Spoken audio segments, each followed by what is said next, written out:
bersama saya, Cikgu Anis Suraya binti Abdul Hafiz akan membentangkan tentang biodata Syekh Muhammad Naqib Al-Attas.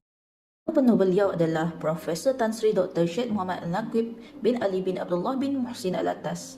Beliau dilahirkan pada 5 September 1931 di Bogor, Jawa Barat, Indonesia. Ayah beliau bernama Syekh Ali bin Abdullah Al-Attas, berasal dari negara Arab dan berketurunan ulama dan ahli tasawuf terkenal. Manakala ibu beliau pula bernama Syarifah Ragwan Al-Idrus, merupakan keturunan kerabat Raja-Raja Sunda, Sukapura, Jawa Barat. Beliau menguasai ilmu teologi, falsafah, metafizik, sejarah dan kesusasteraan. Dikenali sebagai Al-Attas, beliau telah mendapat pendidikan saat usia 5 tahun di English Private School di Johor. Sepanjang Perang Dunia Kedua beliau kembali ke Jawa Barat dan mendalami agama Islam serta belajar bahasa Arab.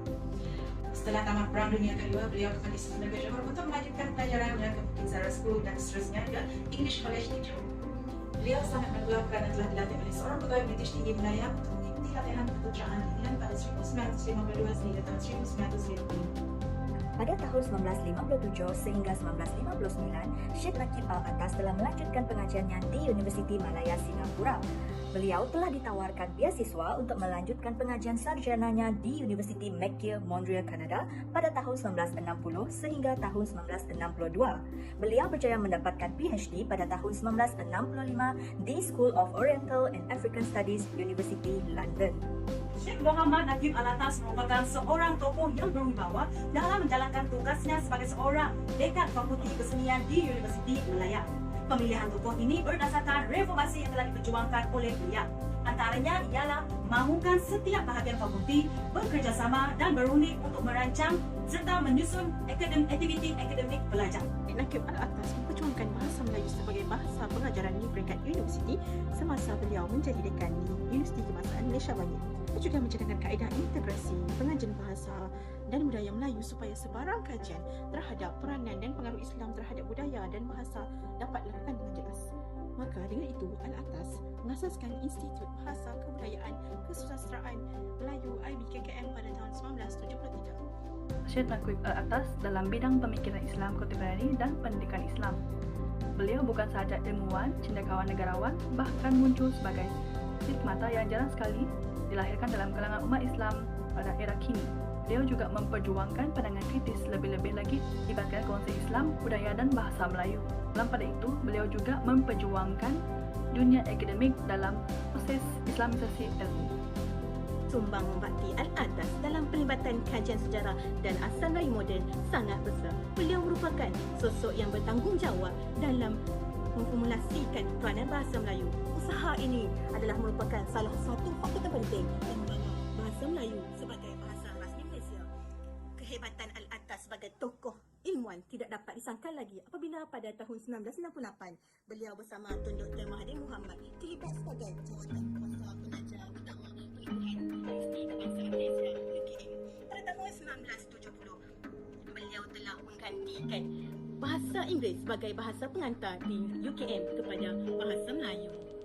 Sumbangan dalam mengasaskan kampus Pusat Pemikiran Islam dan Ketemadunan Antarabangsa ataupun dalam bahasa Inggeris kita panggil sebagai International Institute of Islamic Thought and Civilization ataupun singkatannya adalah ISTAC, ISTAC. Dan beliau juga pernah menjadi pemimpin kampus tersebut selama 14 tahun. Beliau juga berperanan melatih dan mengajar ilmuwan muda dari seluruh dunia demi melahirkan para cendekiawan yang bermutu. Syekh Muhammad Naqib Al-Attas juga menghasilkan karya dalam berbagai bidang sehingga menyebabkan banyak karya penulisan beliau adalah dalam bahasa Melayu.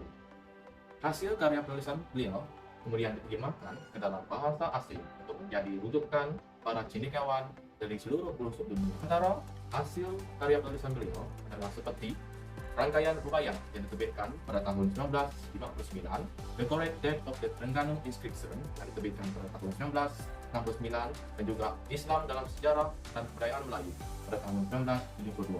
Banyak penulisan beliau ditulis dalam bahasa Melayu dan bahasa Inggris.